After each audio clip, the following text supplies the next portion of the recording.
I'm the youngest person here, and I've been called, I think, because I'm young and I'm in this industry. I was born in Australia, and I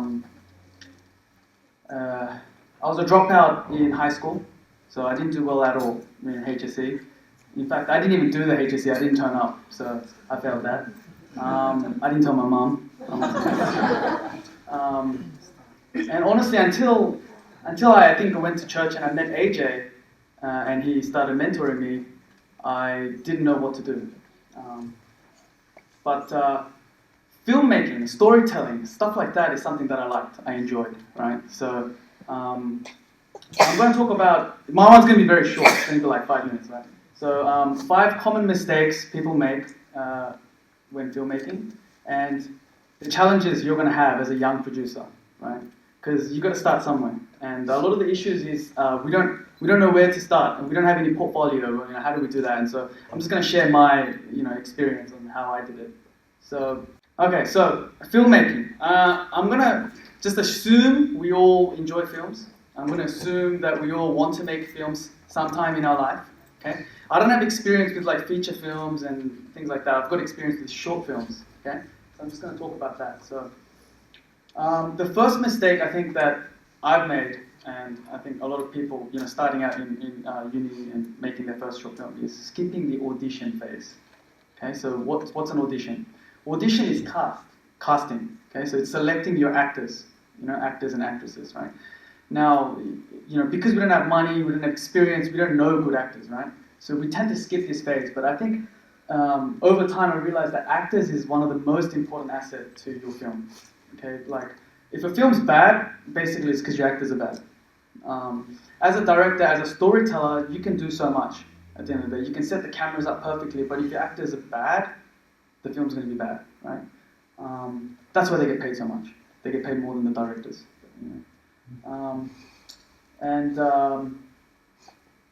So what I like to do is not only do my casting. So right, I do auditions, I select the cast. Not only do I do that, I make sure that we have a gathering with the crew and with the cast. At the end of the day, you're out there to have fun, right? You're not paying these people that much when you're doing short films. You're pretty much doing it based off their passion. So, you need to do a crew catch up with cast, and I think that's very important. Yeah, the second mistake that people make is a one-man crew. So what's a one-man crew? One-man crew is everyone that starts out. You don't have contacts. You don't know what you're doing. So you buy a camera, and you're the director. You're the producer. You're the camera operator. You're the boom operator. You do everything by yourself. Don't do that. That's very tempting to do. And a lot of passionate filmmakers that I meet today, I go, oh, so what's your role? What do you do? He goes, oh, I do everything, right? And I'm like, okay, so who does the camera? Oh, I do the camera. So who produce? You got a producer, right? No. What's that? People don't know what a producer is. Now, I've been very lucky to have been mentored by people like AJ, right? Where when I didn't have direction, he was there and told me who's important in crew and what's important in filmmaking, things like that. So I think having a mentor that's done it before, that's failed like hundreds of times, I think having a mentor like that in your life is very important. So I think you guys are so lucky to have this day. I wish I had this day when I was your age, right? Yeah, I assume some of you guys are younger than me, right? Don't do that. Having no budget. So sometimes when I ask them, I go, why don't you do that? Why don't you have a crew? You must have someone that's interested in cameras, or you must have that. And they go, oh, I don't have budget, right? The first short film I've ever made, right? I think it was 2012. I made it with $80, $80, and that's pretty much sandwiches and petrol, stuff like that, right? And that short film had a member of 8 crew members, and we had 3 cast. I didn't pay the cast, and one of the cast is a Hollywood actor. I found out later. He came by accident. I don't know how.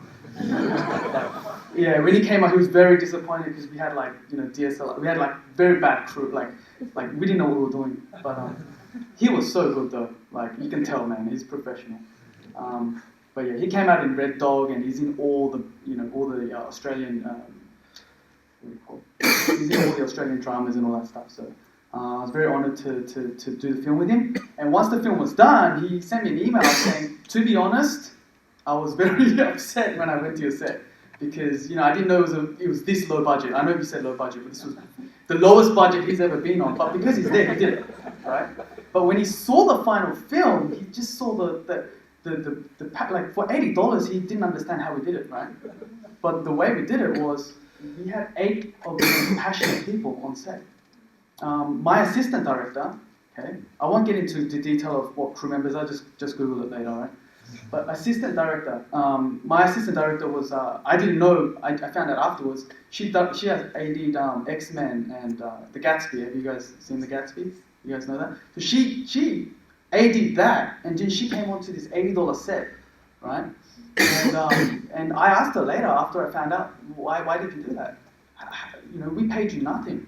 I promised you stuff in the future. When we get big, we'll call you out, but why did you do that? And she said, because when I met you guys at the cafe, I saw passion, and it wasn't just me, it was me and a producer who, I don't know if he's here today. No, he's not here. Anyway, so yeah, me and a producer, and she just saw passion and said, I just wanted to give back to, because I remember my days when I was your age, blah, blah, blah. So the third mistake that people make when making films is not doing a recce with a DOP. Okay, so what's a recce, what's a DOP? Recce is a test shoot, okay? So you see these films, like you see these crazy films that Joseph Kim showed us earlier, right? That just doesn't happen overnight. They don't just rock up and just shoot and be like, looks good, let's go with that. It doesn't work like that. You need to do a recce. If the big films do it, then we can do it because we got more time than the big films, right? So what you do is, the DOP is the director of photography. He's the guy that's behind the camera, behind the frames, right? So as a director, you go with the DOP, go to the locations. You've got a shot list. Google that as well. So you've got a shot list, and you map it out with the DOP. And I think that's very important. It eventually saves you time. You look more professional because you go on set, you know what you're doing. You're like, bang, bang, I've seen that before, bang, bang, right? So sometimes we go onto the set and we're doing a recce, and in one of my first short films, the initial script, the potential bad guy, right? He's meant to have a gun in his pocket, right? And we went to the recce and we pretended, you put the gun in your pocket. It was a fake gun, by the way. So put the gun in your pocket, let's do that. And then we're doing the recce and we thought, something looks odd. And then because of the recce, we changed the whole, like a section of the script, and it made it so much better. We kept the gun hidden, gun comes out later, and it turned out better, right? So recces are very important. So yeah, you want to go there with the DOP, you want to go there with the AD. ADs are lifesavers. I personally have an AD, I don't know if she's here. Are you here? Okay, anyway. ADs are lifesavers. They're the ones that schedule everything out for you. They make sure everyone stays alive, and they schedule out the shoot, okay? So, morning we're going to shoot this, night we're going to shoot that. They are very crucial to any short film. So don't skip out on them. And the second last mistake that a lot of people make, and I make a lot as well, is choosing gear over the story.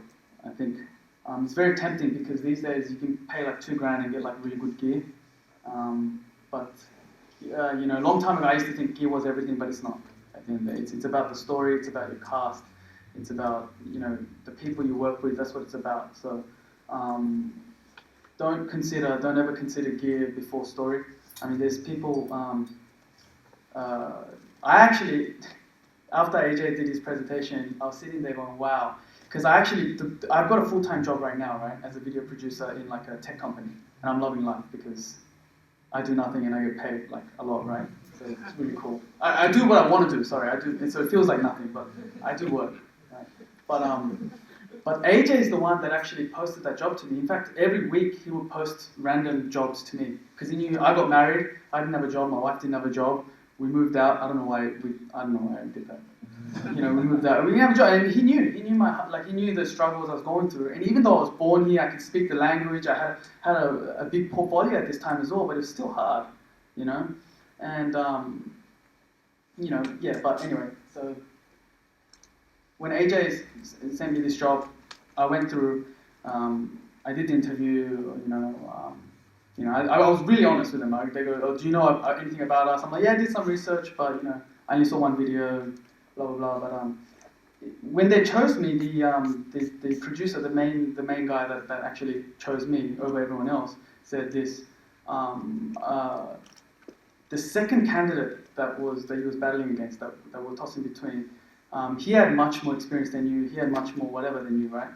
But the one thing that I noticed about you is you didn't care about gear as much, right? That other dude, he was talking about gear for like 30 minutes, right? I'm like, yeah, I shot on this. I don't even know what it's called, but yeah, I shot on that. But yeah, you know. I care about gear too, but like I forgot the name at the time. But yeah, gear. Don't worry about that. So we'll go to the last one. This one's a big one for me, and I think a lot of people starting out. I don't know. This one's for me. The fear of producing a bad film. Now, I don't know. I'm not a perfectionist, but when it comes to films, I want it to be perfect, right? There was a time, my first short film that I wrote it in like 2 weeks, something like that, and it's until today my favorite film, and I wrote it in 2 weeks.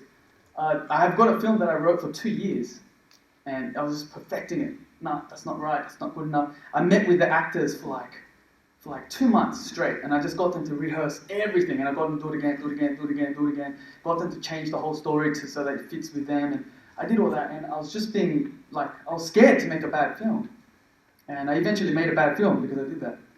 But my point is, you're gonna produce a bad film. I'm sorry to break it to you, but you're going to make a bad film, and people like James Cameron and things like that. You know he's Titanic. You know he's Avatar. You know he's Terminator and what else? Aliens and all that. You know that, right? But you know he's got like 50 other films that he's done that you've never heard of. They're actually films that he's produced, went on to the movies.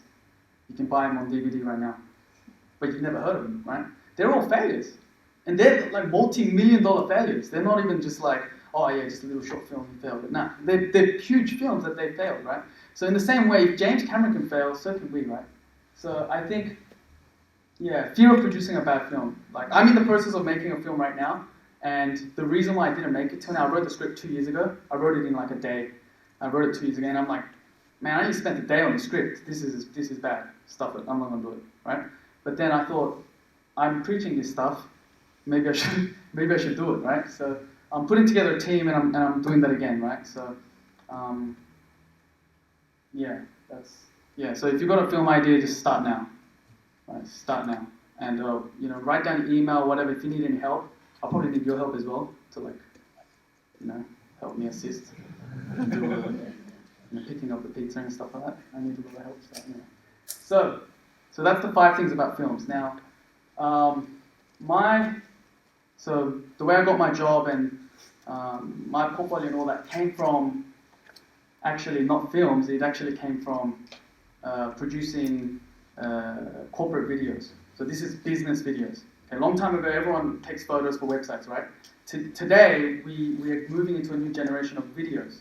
Right? It's not even normal videos. It's like a lot of expensive videos that businesses are making now. So I think I'm very lucky to be able to work full time, get paid for doing not much, and then use that money to make films with my friends and people that are passionate.